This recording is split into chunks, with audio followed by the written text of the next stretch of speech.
Je m'appelle Jeanne, je suis alcoolique, j'ai 46 ans et comment parler de mon alcoolisme sans parler de mon rétablissement? Ils sont connectés dans ma tête, dans mon corps et dans mon cœur. C'est Jeanne qui va partager son expérience, son histoire avec nous aujourd'hui. Merci beaucoup Jeanne, merci à vous tous aussi pour les témoignages que vous avez déjà envoyés.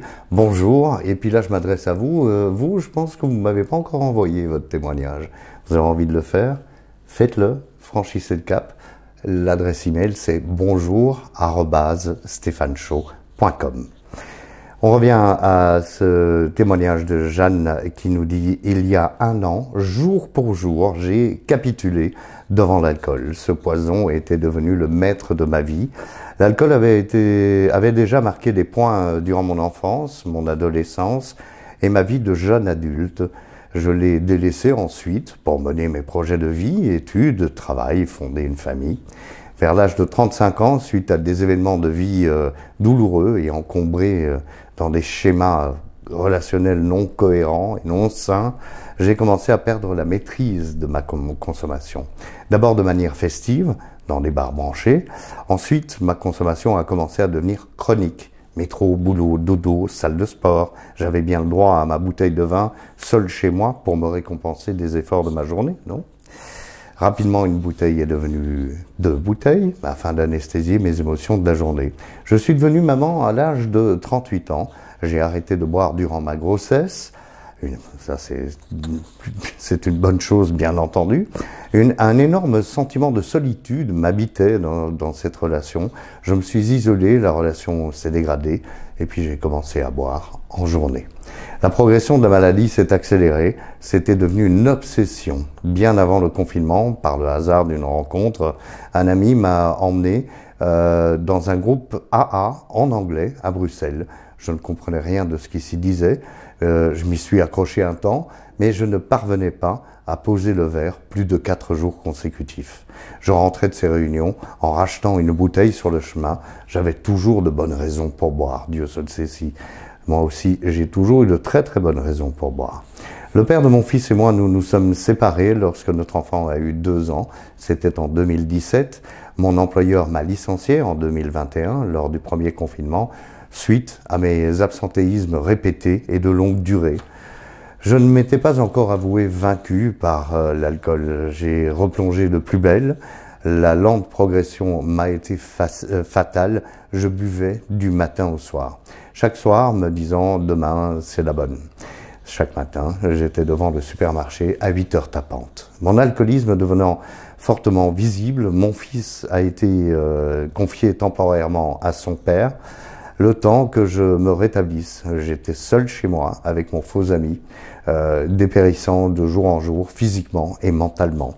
Quelques cures hospitalières ont été nécessaires, mais je rechutais, alcoolisé, désespéré. Je me suis dit, seul, tu ne t'en sortiras jamais.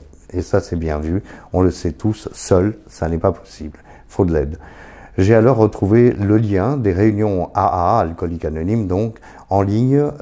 Il y a des réunions en ligne, cherchez sur Internet, il y en a plein, envoyées par un médecin. Cette première réunion, j'étais alcoolisé. Je ne me souviens pas du tout de ce qui s'est dit, mais j'en suis sorti rempli de quelque chose d'énorme. L'espoir, la fraternité, l'ouverture d'esprit, la tolérance, une méthode qui était proposée. Progressivement, je me suis imprégné des témoignages du mouvement, partout dans le monde. Puis j'ai rechuté, retour en cure. Depuis l'hôpital, je continuais à suivre les réunions en ligne et garder un lien, bien sûr, je gardais un lien avec mon groupe d'attache. Cela a pris encore quelques temps pour que je capitule enfin. Voilà, le mot est sorti, c'est la capitulation. Il faut à un moment se reconnaître trop faible par rapport à ce qui est trop fort, en l'occurrence l'alcool dans ce cas-ci, les produits en général, les addictions en général. Jusqu'au jour où, le 27 octobre 2022, ayant mélangé alcool et médicaments, au plus mal physiquement et mentalement, je touchais le fond de manière dramatique. J'ai contacté en visio un ami AA qui m'a rendu espoir. J'ai enfin compris que j'étais en train de combattre quelque chose qui sera éternellement plus fort que moi. J'ai décidé d'arrêter de lutter, de ne plus prendre ce premier verre 24 heures à la fois, et que c'est cela qui représenterait ma prochaine victoire. À 19 heures précises, à 19 heures précises, j'ai déposé le verre. Le 28 octobre 2022, j'entamais mes premières 24 heures sans alcool. C'était le 28 octobre 2022. Depuis ce jour, je n'ai jamais repris une goutte d'alcool. J'ai toujours été sportive, relativement rétablie physiquement. J'ai repris quelques activités sportives et une activité professionnelle légère, quelques heures par semaine. J'ai recommencé à avoir l'envie de prendre soin de moi, de me faire plaisir, de soigner mon apparence. Et puis j'avais un projet, bien sûr, le retour progressif de mon fils en garde partielle, puis en garde alternée. Je me suis mise à faire de grands rangements de sa chambre, vendre ce qui était devenu trop petit et me procurer de quoi l'accueillir. Le 8 mars 2023, ma vie change de nouveau. Des douleurs incompréhensibles s'accumulent dans tout mon corps, douleurs, tétanie, paralysie, spasmes musculaires. Il s'en est suivi une valse d'examens médicaux afin d'éliminer toutes sortes de diagnostics anxiogènes. 4 mois plus tard, je me rétablis progressivement, je recommence des sports doux. Mon diagnostic physique obtenu récemment est une polynévrite consécutive à l'alcool et de la spasmophilie aiguë qui entrave partiellement mon fonctionnement et la reprise d'activité normale. Mon système nerveux a été abîmé. Aujourd'hui, j'ai 1 an d'abstinence, un peu plus maintenant, Jeanne, 1 an d'abstinence et je suis un bébé. 1 année, 4 saisons. Il m'a été dit plusieurs fois que j'étais une survivante ou courageuse.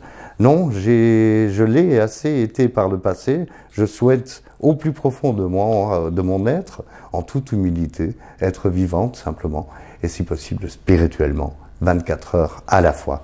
Félicitations, vraiment, sincèrement, Jeanne.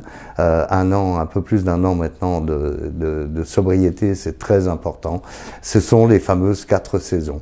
Et c'est la porte ouverte à une autre vie, même si elle va être jalonnée peut-être d'autres difficultés. En tous les cas, rien ne justifie, puisqu'on le sait, l'alcool est plus fort. Rien ne justifie de reprendre le premier verre. Merci beaucoup, Jeanne, de votre confiance et à très bientôt.